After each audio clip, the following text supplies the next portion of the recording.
Welcome back to our YouTube channel. Today our topic is cells in parallel. तो आज आपका topic है cells in parallel. Last time हमने पढ़ा था सेल्स इन सीरीज। तो सेल्स इन सीरीज में भी हमने देखा था कि एक्सटर्नल रेजिस्टेंस में कब हमारे पास ज्यादा करंट फ्लो करती है और कब हमारे पास कम करंट फ्लो करती है। तो आज जो आपका टॉपिक है सेल्स इन पैरेलल, यहाँ पर भी हम देखेंगे कि हमारे पास एक्सटर्नल रेजिस्टेंस में कब हमारे पास कम करंट फ्लो करेगी और कब हमारे पास ज्यादा करंट फ्लो करेगी। सिंपल में हम कहेंगे कब हमारे पास ये तमाम के तमाम सेल्स हमारे पास ज्यादा करंट ड्रा करेंगे एक्सटर्नल रेजिस्टेंस में, और कब हमारे पास तमाम के तमाम सेल्स जो है वो कम करंट फ्लो करेंगे एक्सटर्नल हमारे पास एक्सटर्नल रेजिस्टेंस में। तो पहले आप सेल्स इन सीरीज को देखें आप, और उसके बाद इस टॉपिक पर आए, सेल्स इन पैरेलल पर आए, और आपको अच्छे तरीके से ये टॉपिक भी क्लियर हो जाएगा। तो ये जो आपका टॉपिक है बिल्कुल सिंपल वे से हम समझेंगे, अच्छे तरीके से कॉन्सेप्ट समझेंगे हम। तो देखिए हमारे पास सबसे पहले सेल्स इन पैरेलल कब होता है, कब हम कहेंगे सेल्स हमारे पास पैरेलल में होते हैं। जब हमारे पास तमाम हर एक सेल्स का पॉजिटिव टर्मिनल सिर्फ एक पॉइंट के साथ कनेक्ट होता है, ए के साथ कनेक्ट होता है, और नेगेटिव टर्मिनल हर एक सेल्स का कनेक्ट होता है किसके साथ, बी के साथ कनेक्ट होता है। तो हम बोलते हैं ये तमाम के तमाम सेल्स हमारे पास क्या हैं, ये हमारे पास पैरेलल में है। तो वही लिखा है मैंने, cells are said to be in parallel if positive terminal of all the cells are connected to one point A and their negative terminal are connected to another point B. R is the external resistance and small r is the internal resistance. तो capital R हमारे पास external resistance है और small r जो हमारे पास हर एक resistance का internal resistance है ये। तो यहाँ पर देखिए, आप देखोगे हमारे पास ये आपके पास हमारे पास रेजिस्टेंस, अगर सेल आपके पास क्या है, पैरेलल में है, तो तमाम सेल्स के जो इंटरनल रेजिस्टेंस होंगे वो भी पैरेलल में होंगे। तो जब आप इन तमाम रेजिस्टेंस जो हमारे पास पैरेलल में है उनका जब आप टोटल इंटरनल रेजिस्टेंस निकालोगे, आप टोटल इंटरनल रेजिस्टेंस उसको बोलते हैं इक्विवेलेंट रेजिस्टेंस। तो जब भी हमारे पास रेजिस्टेंस पैरेलल में होते हैं तो वहां पर जब आप निकालते हो आप टोटल इंटरनल रेजिस्टेंस, अगर आप निकालना चाहोगे आप इंटरनल रेजिस्टेंस, तो टोटल इंटरनल रेजिस्टेंस किसके इक्वल होता है, 1/RP, that is equivalent resistance, is equal to 1/R. This is the first resistance of first cell plus 1/R. This is the resistance of another cell plus so on m terms तक हम जाएंगे। हम ये m terms revision कर रहा हूं इसलिए कि हमारे पास यहाँ पर हमारे पास कितने सेल्स हैं, m सेल्स हैं।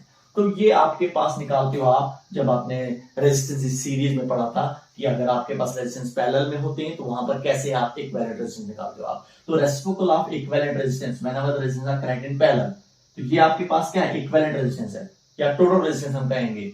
Whenever the resistance are connected in parallel किसके इक्वल होता है, वो सम, ये किसके इक्वल होता है, sum of the reciprocal of all individual resistance. जितने भी आपके पास इंडिविजुअल रेजिस्टेंस होते हैं उनके रेसिप्रोकल का सम होता है, समझे आप। जैसे हमारे पास आर हर एक, मैंने कहा हर एक सेल का रेजिस्टेंस कितना है, वो आर है, इक्वल है।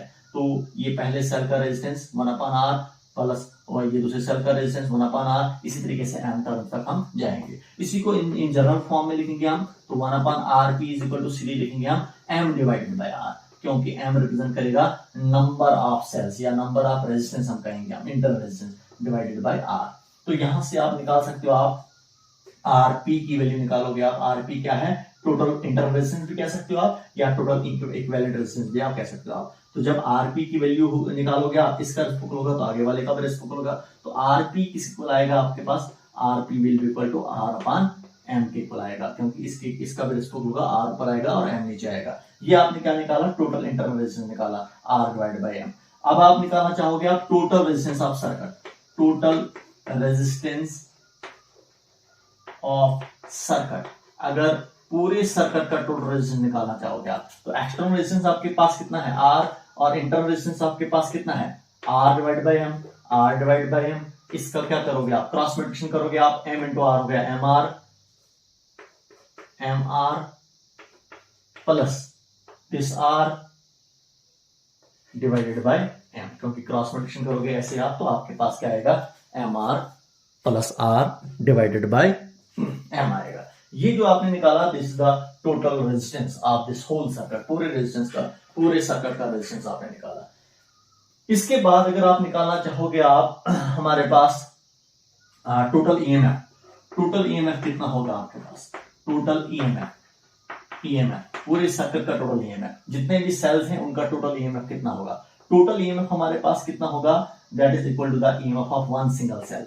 एक सिंगल सेल के ईएमएफ के इक्वल होगा, क्योंकि हमने रेजिस्टेंस इन पैरेलल में पढ़ा था, वहां पर भी हमने देखा था, जब आपके पास रेजिस्टेंस पैरेलल में थे तो वहां पर हमने कहा था कि हर एक रेजिस्टेंस में सेम पोटेंशियल होता है, समझे आप। तो ईएमएफ भी आपका पोटेंशियली होता है। तो यहाँ पर भी हमारे पास जब आपके पास सेल्स क्या होते हैं, पैरेलल में होते हैं, आपके पास जितने भी सेल्स पैरेलल में होंगे, लेकिन टोटल ईएमएफ उनका कितना होगा, टोटल हम कहेंगे पोटेंशियल उनका कितना होगा, जितना हमारे पास एक सेल का ईएमएफ होता है, समझे आप। तो इसीलिए हमने कहा कि टोटल ईएमएफ जो हमारे पास जो होगा इन तमाम सेल्स का कितना होगा, वो जितना एक सेल का होता है उतना ही हमारे पास ई के इक्वल होगा। तो ये हमने टोटल ईएमएफ निकाला। इसके बाद अगर आप निकालना चाहोगे, आप पास करके नोट कर लो आप, तो अगर आप निकालना चाहोगे आप total current flowing through R, total current, अब आपके पास टोटल करंट निकालना चाहोगे आप थ्रू आर के थ्रू कितनी करंट फ्लो कर रही है, एक्सटर्नल रेजिस्टेंस के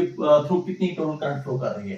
तो टोटल करंट किसकी होती है, total EMF that is E divide by total resistance that is M R plus R divided by M. इसको सिंप्लीफाई करोगे, इसका रेसिप्रोकल होगा तो क्या आएगा आपके पास, M E divided by M R plus R. ये आपने जो निकाला, this is the total current, I is equal to किसको ला रहा है आपके पास, M E divide by M R plus R, ये आपके पास आ रहा है, this is the total current which is flowing through the external resistance R. ये आपके पास जनरल एक्सप्रेशन आ रही है आपके पास। अब देखिए हमारे पास यहां पर भी आपके पास स्पेशल केसेस आएंगे।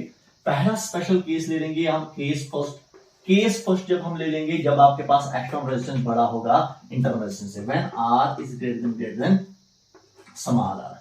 तो जब ये आर बड़ा होगा किसके साथ, किसके कंपैरिजन में, स्मॉल आर के कंपैरिजन में, तो ये स्मॉल आर क्या हो जाएगा, स्मॉल आर इज नेग्लेक्टेड, इसको नेग्लेक्ट किया जाएगा।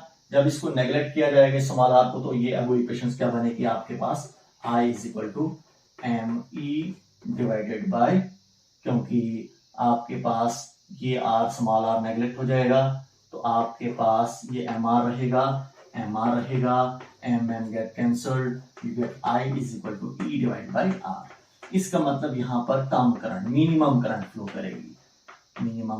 करेगी, किसमें, अब हमारे पास किसमें, एक्सटर्नल रेजिस्टेंस में। बिल्कुल जस्ट अपोजिट आपको यहां पर नजर आएगा जब हमने वहां पर पढ़ा था, सेल्स इन सीरीज में पढ़ा था। यहां पर देखिए अब आपके पास एक्सटर्नल रेजिस्टेंस में जो हमारे पास करंट फ्लो करेगी, इन तमाम सेल्स की वजह से जो है आपके पास एक्सटर्नल रेजिस्टेंस में जो करंट फ्लो करेगी, वो कितनी करंट फ्लो करेगी, जितनी एक सिंगल सेल देता है करंट। तो जितनी एक सिंगल सेल करंट देगा, उतने ही ये तमाम के तमाम सेल्स करंट ड्रा करेंगे किसमें, एक्सटर्नल रेजिस्टेंस में। इसका मतलब हमारे पास कम करंट फ्लो करेगी किसमें, एक्सटर्नल रेजिस्टेंस में। कब, जब आपके पास ये जो एक्सटर्नल रेजिस्टेंस बड़ा होगा किसके कंपैरिजन में, इंटरनल रेजिस्टेंस के कंपैरिजन में। तो पहला केस आपका ये था।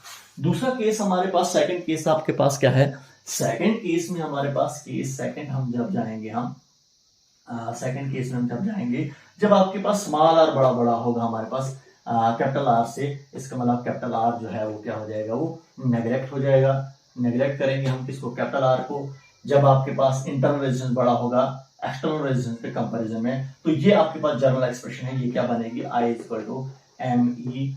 अब आपके पास इस केस में हमारे पास क्या है, इस केस में आपके पास ये आर बड़ा है किसके, आर के कंपैरिजन में, तो ये टर्म क्या हो जाएगी, नेग्लेक्ट हो जाएगी, एम आर आपका नेग्लेक्ट हो जाएगा, तो आपके पास क्या बनेगा, एम ई डिवाइड बाय सिर्फ आर रहेगा। तो यहां पर देखिए अब आपके पास ये करंट फ्लो करेगी किसमें, एक्सटर्नल रेजिस्टेंस में, ये क्या होगी, मैक्सिमम करंट होगी, समझे आप, क्योंकि एम मल्टीप्लिकेशन में है, समझे आप, एम रिप्रेजेंट करता है नंबर ऑफ सेल्स को, ई डिवाइड बाय आर, ये हुआ एक सिंगल सेल करंट ड्रा कर रहा है किसके, एक्सटर्नल रेजिस्टेंस आर में, तो ई डिवाइड बाय आर। लेकिन उसके साथ हमने एम को मल्टीपल किया, इसका मतलब एम को मल्टीपल किया तो करंट बढ़ जाएगी। कितनी करंट बढ़ेगी, समझे आप, m times the current due to a single cell. जितनी करंट हमारे पास एक सिंगल सेल दे रहा है, उसको हम m के साथ मल्टीपल करेंगे, तो आप जो आपके पास जो टोटल करंट होगी वो हमारे पास किस में फ्लो करेगी, एक्सटर्नल रेजिस्टेंस में फ्लो करेगी। तो इसका मतलब जब आपके पास इंटरनल रेजिस्टेंस, इस केस में जब इंटरनल रेजिस्टेंस में हमारे पास इंटरनल रेजिस्टेंस बड़ा होगा एक्सटर्नल रेजिस्टेंस में, एक्सटर्नल रेजिस्टेंस के कंपैरिजन में, तो maximum current will flow through the external resistance के थ्रू मैक्सिमम करंट फ्लो करेगी। कितनी फ्लो करेगी, m times due to a single cell, समझे आप, जितनी एक सिंगल सेल दे रहा है उसके m टाइम्स करंट बढ़ जाएगी। सिंपल में कहेंगे अगर हमारे पास 2 सेल्स होंगे तो 2 टाइम्स, 3 सेल्स होंगे तो 3 टाइम्स, 4 सेल्स होंगे तो 4 टाइम्स करंट बढ़ेगी। तो ये आपके पास था सेल्स इन पैरेलल। ओके।